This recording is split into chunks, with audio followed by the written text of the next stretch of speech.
नमस्कार साथियों, आप सभी का आपके YouTube चैनल सनातन धारा में बहुत बहुत स्वागत है। यह हमारी 9th क्लास है। इसके पहले हमने 8 क्लासेस कंप्लीट की हैं। पिछली क्लास में हमने जाना कि अंधी कुंडली क्या होती है, आधी अंधी कुंडली क्या होती है, धर्मी ग्रह क्या होते हैं, धर्मी कुंडली क्या होती है, साथी ग्रह क्या होते हैं, मुकाबले ग्रह क्या होते हैं और कायम ग्रह क्या होते हैं।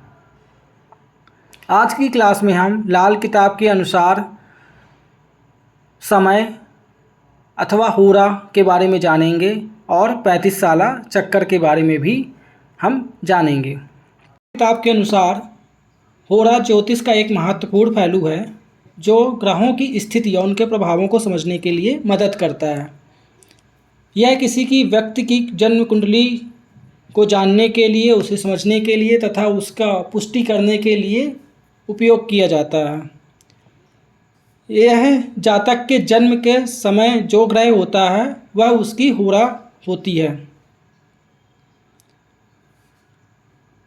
ग्रहों के आधार पर होरा यह भी प्रभाव बताता है कि उस व्यक्ति के जीवन पे उसका क्या प्रभाव रहेगा तथा यदि किसी भी ग्रह का उपाय करना है और उस ग्रह के होरा में यदि वह उपाय किया जाता है तो वह कई गुना ज़्यादा प्रभावकारी होता है।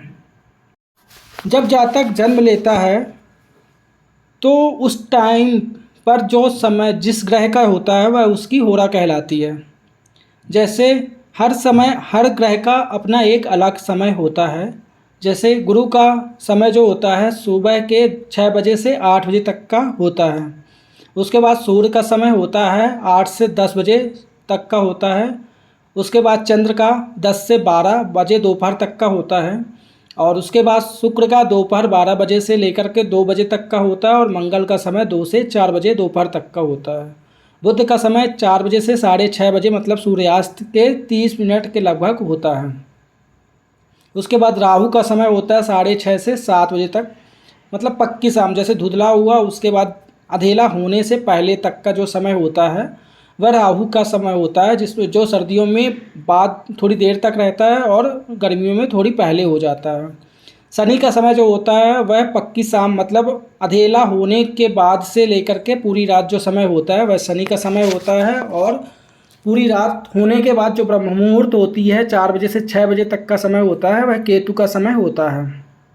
जिस ग्रह के समय जातक का जन्म होता है उसके लग्न के अंदर उस ग्रह का प्रभाव माना जाता है या उसे माना जाता है, जो दिखता नहीं है, गोचर में कहीं भी हो सकता है। वह ग्रह यदि शुभ है तो शुभ होगा और अशुभ है तो अशुभ प्रभाव देगा। सभी ग्रहों का अपना अपना टाइम होता है। जैसे 35 साल के चक्कर के बारे में जानेंगे, 35 साला चक्कर के बारे में जानेंगे। हमारे जन्म से लेकर के 35 साल तक अब हर ग्रह का अपना अलग अलग समय होता है। जैसे गुरु का 6 साल होता है, सूर्य का 2 साल होता है, चंद्र का 1 साल होता है, शुक्र का 3 साल होता है, मंगल का 6 साल समय होता है, बुध का 2 साल, शनि का 6 साल होता है, राहु का भी 6 साल होता है और केतु का 3 साल होता है। हर ग्रह के अंदर 3 दरमियान ग्रह होते हैं जिसे शुरुआती ग्रह कहते हैं। उसके बाद मध्य का जो समय होता है उसे दरमियान समय कहते हैं और एक आखिरी का समय जो होता है अंतर्दशा भी कहते हैं। सभी ग्रहों का यदि हम समय को टोटल करते हैं तो यह 35 साल होता है, इसलिए इसे हम 35 साला चक्कर कहते हैं। जैसे गुरु का 6 साल, फिर 2 साल, सूर्य का चंद्र का 1 साल, शुक्र का 3 साल, मंगल का 6 साल, बुध का 2 साल, शनि का 6 साल, राहु का 6 साल और केतु का 6 साल, इन सभी को टोटल करते हैं तो यह 35 साल का समय आता है। अब हम शुरुआती ग्रह, मध्य के ग्रह और आखिरी ग्रहों के बारे में जानेंगे। तो गुरु की दशा जो होती है 6 साल की होती है, जिसके मध्य में शुरुआती ग्रह 2 साल केतु के होते हैं, 2 साल गुरु के होते हैं और आखिरी के 2 साल सूर्य के होते हैं। उसके बाद सूर्य की दशा 2 साल की होती है। जिसमें सूर्य 8 मंथ तक का समय होता है, चंद्र का समय उसके बीच में 8 मंथ का होता है और मंगल का भी समय 8 महीने का होता है आखिरी समय। उसके बाद चंद्र का 1 साल का समय होता है, जिसमें गुरु शुरुआत में होते हैं, सूर्य का समय 4 महीने बीच के होते हैं और चंद्र का 4 माह अंत के होते हैं। इसके बाद शुक्र का भी 3 साल का समय होता है, जो कि दशा कहलाती है। दशा के अंदर मंगल का समय 1 साल का होता है, शुक्र का 1 साल होता है और बुध का 1 साल होता है। मंगल 6 साल होता है समय इसका, जिसमें मंगल का शुरुआती समय मंगल का होता है 2 साल, शनि का 2 साल और शुक्र का 2 साल होता है। बुध का 2 साल का समय होता है, जिसमें चंद्र का समय 8 साल 8 महीने, मंगल का समय 8 मंथ, गुरु का समय 8 मंथ ही होता है। शनि 6 साल का होता है इसकी महादशा, जिसमें राहु बुध और शनि 2-2 साल के होते हैं। इसी तरह राहु 6 साल के लिए दशा आती है, जिसमें मंगल 2 साल के लिए, राहु के 2 साल के लिए और अंत में 2 साल के लिए राहु देव आते हैं। केतु 3 साल का समय होता है इनका दशा जो होती है, जिसमें शनि राहु और केतु 1-1 साल के लिए होते हैं। अब हम एक एग्जाम्पल लेकर के समझते हैं कि ये कैसे काम करता है। सपोज किसी का समय 9:20 सुबह के हुआ और डेट ऑफ बर्थ 30 जून 1992 है, तो हम 35 साल चक्कर इसका निकालेंगे। तो 30 जून 1992 से लेकर के 30 जून 1995 तक 2 साल का जो समय होगा वह सूर्य देव का होता है। इसके अंदर सूर्य चंद्र मंगल का भी समय 8-8 मंथ का होता है। इन्हें हम दरमियान के ग्रह कहते हैं। सूर्य का समय हम इसलिए लेंगे क्योंकि 9:20 का सुबह का समय जो होता है वह सूर्य देव का समय होता है, जो कि हम पहले ही जाने हैं कि 8 बजे से लेकर के 10 बजे तक का समय सुबह के जो होता है वो सूर्य देव का होता है। तो हम जो समय लेंगे वो सूर्य देव की होरा का लेंगे, जिसमें 30 जून 1992 से 30 जून 1995 तक का जो समय होगा वह सूर्य की महादशा का होगा, और जिसके दरमियान ग्रह होंगे सूर्य चंद्र और मंगल 8-8 मंथ के लिए आएंगे। उसके बाद 30 जून 1995 से 30 जून 1996 तक का जो समय होगा वह चंद्रमा का होगा, और उसके दरमियान गुरु सूर्य चंद्र के 4-4 मंथ आएंगे।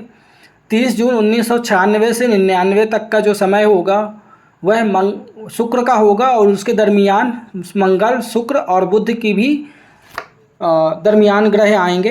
फिर 1999 से लेकर के 2005 तक का जो समय होगा वह मंगल का होगा, और इसके दरमियान मंगल शनि और शुक्र की अंतर्दशा रहेगी 2-2 साल के लिए। उसके बाद बुध का समय 2 साल के लिए 2005 से 2007 तक की रहेगी, जिसमें चंद्र मंगल और गुरु दरमियान ग्रह 8-8 मंथ के लिए रहेगा। फिर उसके बाद शनि की दशा आएगी 2007 से 2013 तक रही होगी, जिसमें राहु बुध और शनि की दरमियान ग्रह रहे होंगे 2-2 साल के लिए। उसके बाद राहु देव 2013 से 2019 तक रहे होंगे दशा, जिसमें अंतरदशा मंगल केतु और राहु की 8-8 मंथ की रही होगी। फिर केतु देव 2019 से 2022 तक 3 साल तक के लिए रहे होंगे, और शनि राहु और केतु 1-1 साल के लिए अंतरदशा में रहे होंगे। फिर गुरु और 2022 से 2028 तक गुरु की दशा है, जिसमें केतु 2 साल, गुरु 2 साल, सूर्य 2 साल तक के लिए रहेंगे अंतरदशा में। इसका मतलब यह है कि मेन दशा जो चल रही है अभी वो गुरु की चल रही है, और इसके अंदर केतु की दशा जो है 2022 से 2024 कंप्लीट हो गई है। 2024 से 2026 जो होगी दो गुरु की होगी, और 2026 से 2028 की जो अंतरदशा होगी वो सूर्य की होगी। अब हम दशा, अंतरदशा और प्रत्यंतर दशा के बारे में डिटेल पूर्वक जानेंगे।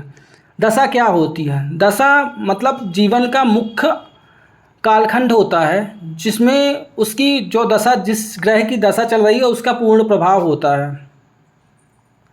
जैसे किसी की दशा चल रही है शनि की, तो उस व्यक्ति के जीवन में शनि का मुख्य प्रभाव होगा उस टाइम पे। उसके बाद अंतरदशा, अंतरदशा का मतलब होता है छोटा सा कालखंड। जैसे कि सूर्य की महादशा चल रही है किसी की, और सूर्य के अंदर अंतर्दशा सूर्य की चल रही है या चंद्र की चल रही है कि 8 मंथ के लिए होंगे, तो इसका सूक्ष्म प्रभाव होगा। लेकिन मेन दशा होगी सूर्य की और अंतर्दशा होगा सूर्य का है तो सूर्य का, चंद्र का है तो चंद्र का और मंगल का है तो मंगल का। तो यह होती है अंतर्दशा। इनकी भी थोड़ा प्रभाव रहेगा, लेकिन मेन प्रभाव हमारे दशक रहेगा, उसके बाद अंतर्दशक रहेगा, उसके बाद प्रत्यंतर दशक रहेगा। प्रत्यंतर दशा होता है एक छोटा सा भाग जिसमें तीसरे ग्रह का प्रभाव होता है। उदाहरण के लिए किसी की दशा शनि की चल रही है, अंतर्दशा गुरु की और प्रत्यंतर दशा चंद्रमा की चल रही है, तो इसका मतलब यह है कि व्यक्ति वर्तमान दशा में शनि की है, जिसका मुख्य प्रभाव रहेगा जीवन में। उस टाइम पे शनि कुंडली में जैसा होगा उसके जीवन में वैसा प्रभाव रहेगा उसका। शनि की दशा में गुरु अंतर्दशा चल रही है, मतलब उसमें उससे कम प्रभाव गुरु का रहेगा। और यदि प्रत्यंतर दशा चंद्रमा की चल रही है तो उसका सूक्ष्म प्रभाव रहेगा, मतलब चंद्रमा का नगण्य प्रभाव रहेगा। मेन प्रभाव रहेगा शनि का, उसके बाद गुरु का और उसके बाद चंद्र का सूक्ष्म प्रभाव। मतलब शनि जैसा होगा उसका मुख्य असर होगा, उसके बाद गुरु का होगा, गुरु जैसा होगा उसका सूक्ष्म प्रभाव होगा, अच्छा होगा तो अच्छा, बुरा होगा तो बुरा, तथा चंद्रमा जैसा होगा तो उसका सूक्ष्म नगण्य प्रभाव रहेगा जीवन में। तो आज हमने जाना कि कुंडली में लाल किताब की होरा कौन कौन सी होती हैं, उनका टाइमिंग क्या है। हर एक ग्रह का अपना एक समय होता है, 2-2 घंटे का अप्रॉक्सीमेटली, तो यह होरा कहलाती है। उसके बाद हमने जाना कि 35 साला चक्कर के बारे में जाना, जिसमें हमने जाना कि कौन से ग्रह की कितने साल की का टाइम होता है, कितने साल का होता है लाल किताब के अनुसार जीवन में। उसके बाद हमने जाना शुरुआती ग्रह के बारे में, उसके बाद दरमियान ग्रह और आखिरी ग्रहों के बारे में भी जाना, और एक हमने एग्जाम्पल लेकर के इसके बारे में समझा। और दशा, अंतर्दशा और प्रत्यंतर दशा के बारे में भी डिटेल पूर्वक जाना है। तो आज की क्लास को हम यहीं पे संपन्न करते हैं। आगे की क्लास के लिए आप सभी हमारे यूट्यूब चैनल सनातन धारा को सब्सक्राइब कीजिए। तब तक के लिए आप सबका बहुत बहुत धन्यवाद, शुक्रिया।